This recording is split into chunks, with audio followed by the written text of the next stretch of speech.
নমস্কার বন্ধুরা, আশা করি আপনারা সবাই ভালো আছেন। আবার একটি ভিডিও নিয়ে আমি আপনাদের সঙ্গে উপস্থিত হলাম। আজকের বিষয়বস্তু ধনু রাশির জন্য খুবই গুরুত্বপূর্ণ, কারণ আজকে যে বিষয়ে আলোচনা করব তা হলো ধনু রাশির এপ্রিল 2024 আপনার কেমন যাবে, 9টা গ্রহের অবস্থান অনুযায়ী কেমন থাকবে আপনার স্বাস্থ্য, শিক্ষা, প্রেম ভালোবাসা, বিবাহিত জীবন, ভাগ্য, কেরিয়ার, বিজনেস, এ সমস্ত বিষয় নিয়ে এই ভিডিওর মাধ্যমে আমি আলোচনা করব। তাই আপনি যদি ধনু রাশির জাতক বা জাতিকা হন, ভিডিওটি মনোযোগ সহকারে প্রথম থেকে শেষ অবধি দেখুন। দেখার পর দেখবেন আপনারও কোনো প্রশ্নের উত্তর এই ভিডিওর মাধ্যমে লুকিয়ে আছে, আপনিও কিছু জানতে পারছেন এবং এই প্রশ্ন নিয়ে আপনি অনেক দিন ধরে টেনশনে ছিলেন, সেটাও কিন্তু জানবেন। এবং ভিডিও শেষে থাকবে ধনু রাশির জন্য দারুণ প্রতিকার, যাতে আপনার কোনো না কোনো ভালো কিছু ঘটতে চলেছেই বন্ধুরা। তাই প্রথমে যেটা দেখে নেব, এই এপ্রিল মাসে গ্রহের অবস্থান কেমন থাকছে।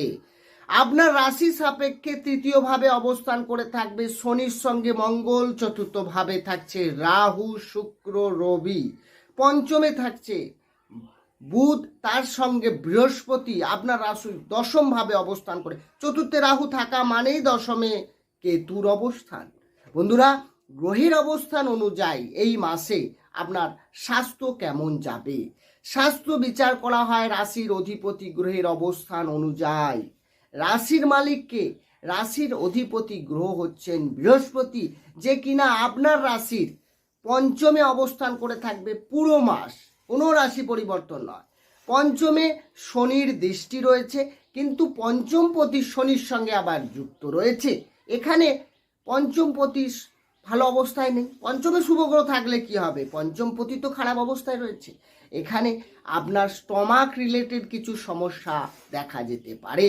বাকি স্বাস্থ্য নিয়ে ওভারঅল যদি দেখা যায়, বড় কোনো সমস্যা নেই এই মাসে ধনু রাশির ক্ষেত্রে। এরপরে যে বিষয়ে আসবো সেটা হচ্ছে আপনার শিক্ষা। শিক্ষা বিচার করা হয় পঞ্চম ভাব থেকে। আগেই বললাম পঞ্চমে বৃহস্পতি, বুধ, আপনার মধ্যে জ্ঞান এটা বাড়বে। আপনি কারো কথায় এসে কোনো ভুল ডিসিশন এটা কিন্তু নিতে যাবেন না, এক্ষেত্রে কিন্তু আপনার সমস্যা আসতে পারে। আপনি যদি হায়ার এডুকেশনের দিকে যান, আপনি যদি কোনো সরকারি চাকরির জন্য প্রস্তুতি হিসেবে কোনো এক্সাম দেন, সেক্ষেত্রে 14 এপ্রিলের পর আরও ভালো, কারণ রবি আপনার 14 এপ্রিল থেকে 14 মে আপনার পঞ্চম ভাবে, যেখানে শিক্ষা বিচার করা হয় সেখানে উপস্থিত। তার মানে বৃহস্পতি, রবি এখানে আপনাকে অনেক পজিটিভ ফল দেবে। ভাগ্য আপনার শিক্ষার ক্ষেত্রে সাপোর্ট। এতদিন ধরে দেখবেন অ্যাডমিশনে কোথাও কোথাও বাধা ছিল, দেখবেন সেই জায়গায় ঘুরে ফিরে আপনার অ্যাডমিশন হয়ে যাচ্ছে।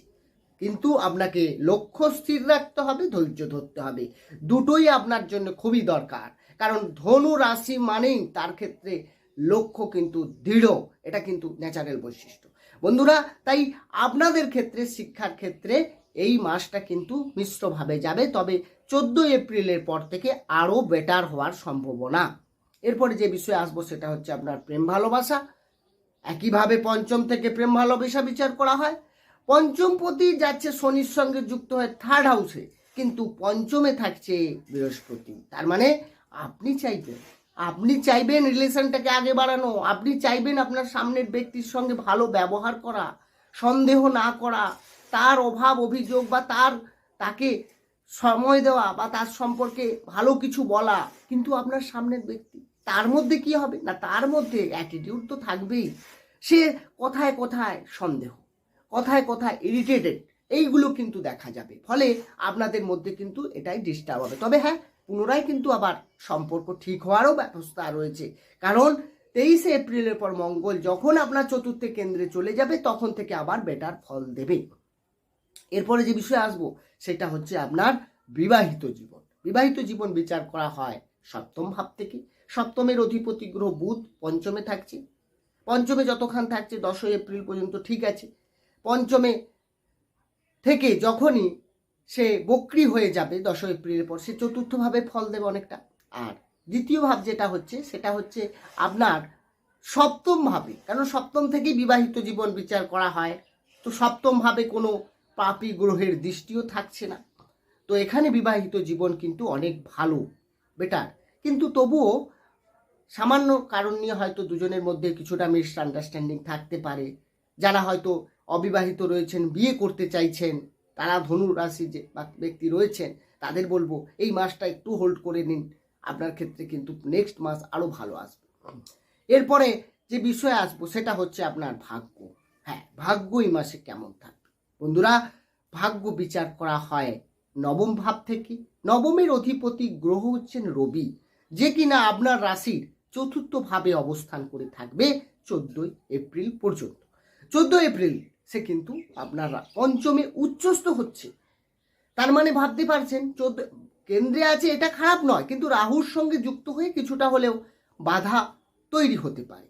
তাই আমি বলবো যেন কোনো কিছু পারচেস করতে চাইছেন, কোনো ডিসিশন নিতে চাইছেন, কোনো মাঙ্গলিক কাজ করতে চাইছেন, কোনো গৃহ নির্মাণ বা বাড়ি নির্মাণ করতে চাইছেন, বন্ধুরা একটু ওয়েট করে নিন, 14 এপ্রিল পর করুন, দেখবেন অনেক ভালো ফল দেবে। 14 এপ্রিলের পরে ভাগ্যে আপনার যে বাধাগুলো অনেক দিন ধরে আসছিল সেগুলো যেমন দূর হবে, তার সঙ্গে সঙ্গে আপনি নতুন কিছু ড্রিমস আপনার মাথার মধ্যে চলে আসবে। আপনি ভাববেন কিছু নতুন করে কিছু তৈরি করি, এবং আপনার ইনভেস্টের ক্ষেত্রে এই সময় কিন্তু খুব ভালো। শেয়ার মার্কেট, স্টক মার্কেট যদি ইনভেস্ট করতে চান আপনি করতে পারেন। আপনার জ্ঞান, আপনার বুদ্ধি এবং আপনার দূরদৃষ্টি সম্পন্ন ব্যক্তিত্ব আপনাকে দেখবেন ভালো জায়গায় পৌঁছে দেওয়ার জন্য সাহায্য করবে। হ্যাঁ বন্ধুরা, আপনার এই মাসে ভাগ্য 14 এপ্রিলের পর খুবই ভালো, আপনারা যে কোনো ডিসিশন এই সময় নিতে পারেন। এরপরে যে বিষয়ে আসবো সেটা হচ্ছে আপনার কেরিয়ার বিচার করা হয় দশম ভাব থেকে। দশমে কেতু থেকে কিছুটা কর্মের ক্ষেত্রে মিসআন্ডারস্ট্যান্ডিং তৈরি করলেও দশমপতি বুধের অবস্থান 10 এপ্রিলের পর ঠিকঠাক আছে। মানে আপনি আপনার কর্মক্ষেত্রে দেখবেন আপনার সম্পর্কে বাইরে অনেকে অনেক কিছু বলতে পারে। হ্যাঁ, আপনার কাজ নিয়ে অনেকে হিংসা করতে পারে, আপনার বস আপনার কাজ ভালো হলেও অখুশি হতে পারে, কারণ দশমপতি বুধের সঙ্গে 10 এপ্রিল রাহু যুক্ত হয়ে যাচ্ছে। তাহলে রাহুর যুক্ত হওয়া আপনার কিছুটা আনস্যাটিসফ্যাকশন তো তৈরি করবেই।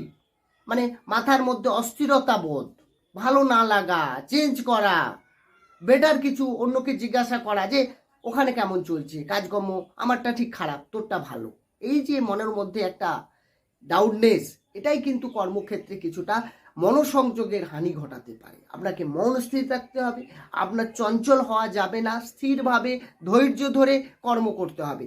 গ্রহ যখন চেঞ্জ হবে, গ্রহের অবস্থান বদল হবে, আপনার অটোমেটিক কর্মক্ষেত্রে উন্নতি হতেই হবে। কারণ আপনি যদি ঠিকঠাক স্থিরভাবে কর্ম না করেন তাহলে কিন্তু আপনার কর্মক্ষেত্রে বিপত্তি আছে, আপনাকে সাবধানে এগোতে হবে। ভাগ্য আপনার সাপোর্ট দেবে, আপনি চাইলে কি হবে, ভাগ্য আপনার নতুন করে যারা চেষ্টা করছেন, চাকরি খুব পাচ্ছেন না, তাদের বলবো 14 এপ্রিলের পর চেষ্টা করুন, আপনার অনেক সাপোর্ট পাবেন ভাগ্যে। এরপরে যে বিষয়ে আসবো সেটা হচ্ছে আপনার ব্যবসা। বন্ধুরা আগেই বললাম সপ্তমপতি পঞ্চমে অবস্থান, 10 তারিখ পর্যন্ত বিজনেসে কোনো বাধা সেরকম থাকছে না।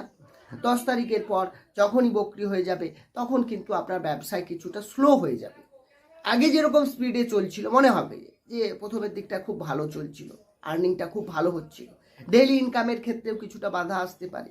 আপনাকে সময় ওয়েট করতে হবে, স্থিরভাবে আপনার যে ডিসিশন নিচ্ছে, নতুন করে ইনভেস্ট না, নতুন করে ব্যবসা এই মাসে না, একটু ধীরে সুস্থে এগোন, দেখবেন আপনার ভালো হবে। আর্গুমেন্টে যাবেন না, কাস্টমারের সঙ্গে কোনো বাদানুবাদে জড়াবেন না, তাতে কি হবে সম্পর্ক আপনারই খারাপ হবে, আপনারই কাস্টমার চলে যাবে।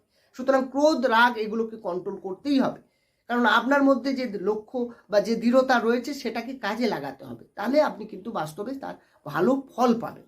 আর ধনু রাশির জন্য বলবো এই মাসে বৃহস্পতির অবস্থান ঠিকঠাক আছে, মঙ্গলের অবস্থান একটু ডিস্টার্ব আছে, আপনারা মঙ্গলের বীজ মন্ত্র জপ করতে পারেন। ওং ক্লাং ক্রিং কোং সাবসায় নম 108 বার, আপনাদের দেখবেন অনেক ভালো ফল দেবে। বন্ধুরা এই ছিল আজকের আলোচনা, কেমন লাগলো আলোচনা কমেন্ট বক্সে অবশ্যই জানাবেন। ভালো থাকুন, সুস্থ থাকুন, দেখা হবে অন্য একটি ভিডিওতে। নমস্কার।